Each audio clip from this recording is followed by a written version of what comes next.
नमस्कार जैन साथियों, मैं प्रशांत दुबे आप सभी का हार्दिक स्वागत करता हूं आपका अपने ऑनलाइन प्लेटफॉर्म टीचर्स अड्डा 24/7 में। जैसा साथियों आपको पता होना चाहिए कि हरियाणा टेट का एग्ज़ाम जो है आपका 26 और 27 जुलाई को रखा गया था। इससे पहले यानी कि आपका एग्ज़ाम था 7 और 8 दिसंबर को 2024 रखा गया था, लेकिन वहाँ पर चेयरमैन ना होने कारण क्या था कि वो आपका पेपर नहीं हो पाया था उस समय। फिर इसको समय क्या किया गया था, अभी यानी कह सकते 26 और 27 जुलाई रखा गया था। लेकिन आपको समस्या ये दिखाई दे रही होगी कि इसी टाइम CSIR नेट का एग्ज़ाम भी लगा हुआ है, जो भी 26, 27, 28 को लगा है। बहुत सारे ऐसे बच्चे हैं जो यानी कह सकते हैं हरियाणा टेट भी देंगे, बहुत सारे ऐसे बच्चे हैं जो CSIR नेट का एग्ज़ाम भी देंगे। अब समस्या ये आ रही है कि दोनों बच्चे जो हैं एक ही एग्ज़ाम दे पाएंगे। तो इन सारी चीज़ों को देखते हुए जो HTET का एग्ज़ाम को लेकर यानी कि परीक्षा को लेकर जो 27 और कह सकते हैं 26 जुलाई को रखी गई है, स्थगित होने के आसार दिख रहे हैं। जबकि यानी कि आपको हम बताना चाहते हैं कि जब ये एग्ज़ाम रखा गया था HTET का 26 और 27 जुलाई का, तो जो बोर्ड सचिव जी थे बात करते हैं मुनीष नागपाल जी ने साफ शब्दों में बता रहे हैं कि सारी एजेंसियों को बता दिया गया था इतने तारीख में एग्ज़ाम लेने जा रहा हूँ। यहाँ पर साफ शब्दों में कहा एक एग्ज़ाम एजेंसीज के शेड्यूल देखकर बनाया था और इसकी सूचना सभी को भेज दी गई थी। बोर्ड चेयरमैन सरकार से बातचीत कर इस बारे में अगले फैसला लिया जाएगा। यानी अब समस्या ये हो रही, बहुत सारे बच्चे कह रहे सर हमारा यानी एग्जाम जो है यानी दोनों एग्जाम है, हम क्या करें क्या ना करें। तो इसको लेकर अब सरकार कार्य करेगी। अब क्या होता है, क्या प्रक्रिया पूरी मैं बताना चाहता हूं आपको। HTET और साथियों CHSIR नेट की तिथि टकराई, HTET हो सकता है स्थगित। पूरी प्रक्रिया क्या है आइएगा थोड़ा सा चर्चा कर लेते हैं। लगभग 7 माह देरी से हो रहे हरियाणा अध्यापक पात्रता परीक्षा यानी HTET फिर से स्थगित होने के आसार हैं। ऐसा CSIR नेट की परीक्षा व HTET परीक्षा की डेट टकराने से हुआ है। बोर्ड सचिव मुनीष नागपाल जी ने कहा कि HTET का शेड्यूल सभी एग्जाम एजेंसियों के शेड्यूल देखकर बनाया था व उसकी सूचना सभी को भेज दी गई थी। बोर्ड चेयरमैन व सरकार को बातचीत से इस बारे में अगले फैसला लिया जाएगा।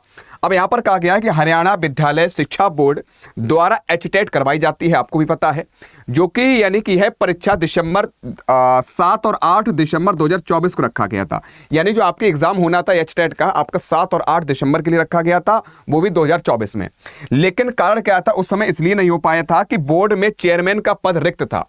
जो यानी कि कह सकते हो जो कंडक्ट कराते हैं उससे पहले जो चेयरमैन साहब थे, चेयरमैन ही पद नहीं था, जो जिसके कारण ये परीक्षा क्या कर दी गई थी, परीक्षा संबंधित टेंडर जारी नहीं होने से यह परीक्षा निर्धारित समय पर नहीं करवा पाई गई। और साथ ही बोर्ड में चेयरमैन व सचिव की नियुक्ति होने के बाद HTET 26 व 27 जुलाई को करवाने का फैसला लिया गया।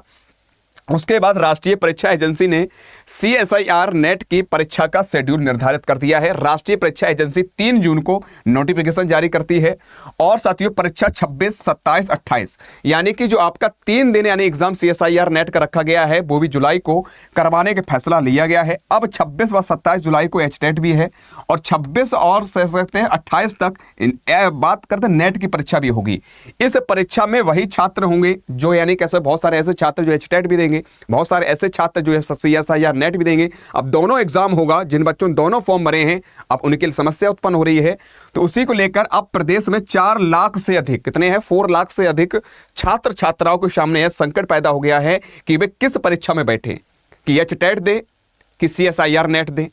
और साथ साथ आवेदकों ने इस बारे में हरियाणा विद्यालय शिक्षा बोर्ड में भी पत्र भेजकर परीक्षा को स्थगित करवाने की मांग की है ताकि वे दोनों ही परीक्षाओं में बैठ सके। ये आप कहोगे एक न्यूज़ है, 2 से 3 मेरे बच्चे आपको पेपर दिखाए, आपको ये भी दिखाई दे रही होगी, इसमें भी दे रखा है यही। तो अलग अलग कह सकते हैं आपके न्यूज़ में दे रखा है। तो साथियों अब बड़ी समस्या वाली बात है, अब किसको हो रहा क्या नहीं हो रहा। पहली बात, अगर ये जो HTET का 26 और 27 डेट दर्ज की दी गई थी यानी डेट दे दी गई थी, तो फिर यानी क्यों ऐसा रखा गया कि जो 26, 27, 28 यानी कि CSIR नेट की रखी गई। जबकि इन्होंने बोर्ड सचिव जी ने बोला है कि जब हमने HTET की डेट रखी थी तो हमने सारी चीज़ें विधिवत भेज दी गई थी, सबको भेज दी गई, जितनी भी एजेंसीज थी उनको भेज दिया गया था इस दिन मैं अपना एग्जाम करवाने वाला हूँ। फिर ऐसा क्यों करा गया है, तो इन सारी चीज़ों को लेकर पता आप देखो क्या होता है, कौन सा एग्जाम स्थगित होता है, क्या होता है कि नहीं होता है। बहुत सारे बच्चे परेशान भी हैं। तो मैं तो यही कहूँगा कि जो भी हो बच्चे खेत के लिए हो। अगर सबसे बड़ी बात यह है कि दोनों एग्जाम एक साथ नहीं कंडक्ट कराने चाहिए थे, क्योंकि बहुत सारे बच्चे दोनों पेपर देने चाहते हैं, उनके लिए संकट वाली बात है। फॉर्म भरो, इंतजार करो, फिर दोनों पेपर एक दिन करवा लो तो एक तो छूटेगा बच्चों का। तो इसलिए बच्चों के हित के लिए कार्य किया जाना चाहिए और बच्चों के लिए जो सही हो और वही आपको कह सकते हैं बच्चों के हित के लिए होना चाहिए।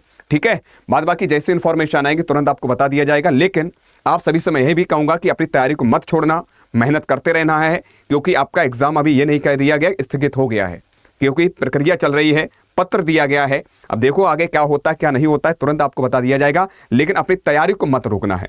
पता लगे अब तो पेपर बढ़ जाएगा, हम पढ़ेंगे नहीं, और हो सकता है आपको 2627 को HTET करवा ले, CSIR नेट के आगे डेट बढ़ा दे, तो हो सकता है ना। तो एक ना एक एग्जाम तो कैंसिल होना है। अब देखते हैं एक सरकार करती है कि नहीं करती है, आयोग करता है कि नहीं करता है, क्या प्रक्रिया है, तो इसके लिए समस्या है। तो आगे देखते हैं क्या इसके लिए लिया जाता डिसीजन।